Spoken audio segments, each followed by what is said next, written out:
بھارتی بحریہ کے 8 سابق اہلکاروں کو سزائے موت دے دی گئی ہے۔ گرفتار بھارتی اہلکاروں میں سے کچھ اہلکار اپنی انڈین بحریہ کی ملازمت کے دوران آبدوزوں کے پروجیکٹس پر بھی پہلے سے کام کر چکے ہیں۔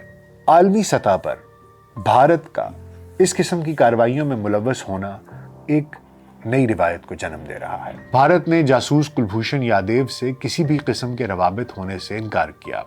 کلبھوشن یادیو کو فوجی عدالت سے سنائی گئی سزا ختم نہیں ہوگی۔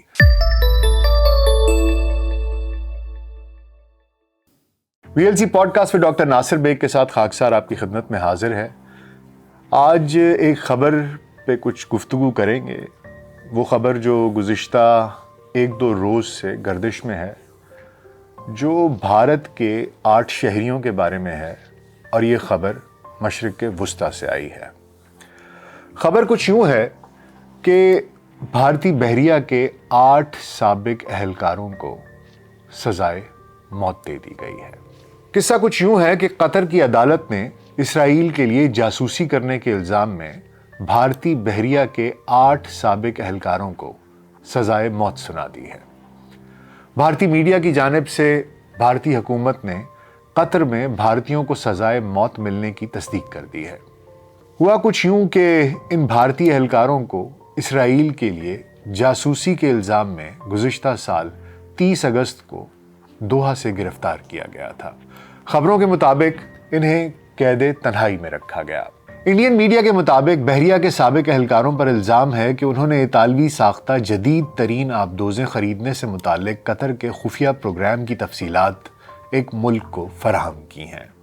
یہاں یہ بھی بتاتے چلیں کہ گرفتار بھارتی اہلکاروں میں سے کچھ اہلکار اپنی انڈین بحریہ کی ملازمت کے دوران آبدوزوں کے پروجیکٹس پر بھی پہلے سے کام کر چکے ہیں۔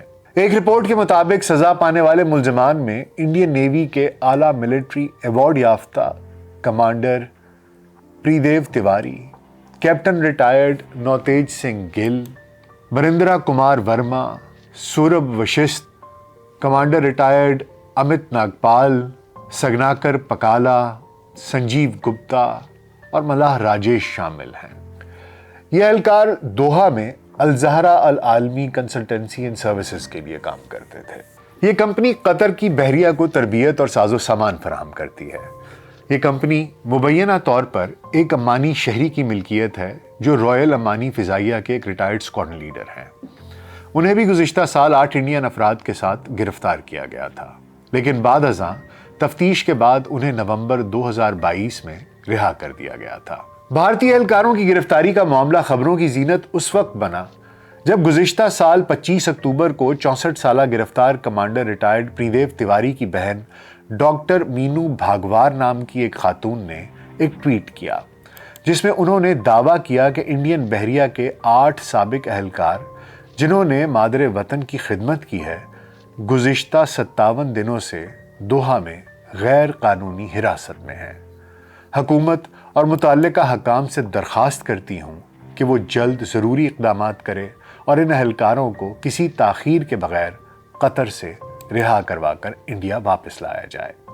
اس سے قبل گرفتار کیے گئے کیپٹن ریٹائرڈ نوتیج سنگھ گل کے بھائی نودیپ گل نے بیان دیا تھا کہ ہم ہاتھ جوڑ کر قطر کی حکومت اور اپنے ملک کی حکومت سے کہہ رہے ہیں کہ ان لوگوں کو جلد از جلد ملک واپس لانے کی اجازت دی جائے۔ ایک ٹویٹ میں انڈین بحریہ کے سابق chief of naval staff admiral retired Arun Prakash نے انڈیا کی حکومت سے مطالبہ کیا تھا کہ وہ اس معاملے کے پیش نظر قطر کی حکومت سے تعلقات پر نظر ثانی کرے۔ یہ بات بھی اہم ہے کہ قطر میں 70,000 بھارتی ملازمت یا کاروبار کرتے ہیں، اور انڈین وزارت خارجہ کے مطابق انڈیا میں مائع قدرتی گیس کی کل سپلائی کا نصف سے زیادہ حصہ قطر سے آتا ہے۔ سال 2020-21 میں قطر کے ساتھ انڈیا کی باہمی تجارت 9.21 ارب ڈالر تھی، جبکہ قطر میں 6,000 سے زیادہ بڑی اور چھوٹی انڈین کمپنیاں رجسٹرڈ ہیں اور کام کرتی ہیں۔ ایسی صورتحال میں انڈین نیوی کے 8 سابق افسران کی گرفتاری نے سب کو حیران کر دیا۔ یہ پہلی دفعہ نہیں ہے کہ انڈین نیوی کے کسی آفیسر پر جاسوسی کا الزام لگا ہو۔ اس واقعے سے پہلے پاکستان میں بھی بھارتی نیوی کے افسر کلبھوشن یادیو کو جاسوسی اور تخریب کاری میں ملوث ہونے پر 3 مارچ 2016 کو بلوچستان کے علاقے مشکیل سے گرفتار کیا گیا تھا، جہاں وہ ایران کے راستے پاکستان میں داخل ہوا تھا اور حسین مبارک پٹیل کے جعلی نام سے بھارتی خفیہ ایجنسی را کے لیے کام کر رہا تھا۔ 25 مارچ 2016 کو پاک فوج کے شعبہ تعلقات عامہ ISPR کی جانب سے جاری ایک بیان میں کلبھوشن یادیو نے بتایا کہ وہ بھارتی بحریہ کا حاضر سروس افسر ہے۔ تاہم بھارتی دارالحکومت سے اس روز ایک بیان جاری کیا گیا جس میں کہا گیا تھا کہ کلبھوشن یادیو سابق نیوی آفیسر ہے۔ بھارت نے جاسوس کلبھوشن یادیو سے کسی بھی قسم کے روابط ہونے سے انکار کیا اور اس تک کونسلر کی رسائی طلب کی تھی۔ 12 اپریل 2016 کو کلبھوشن یادیو کے خلاف کوئٹہ کے محکمہ انسداد دہشت گردی میں پہلا مقدمہ درج کیا گیا تھا۔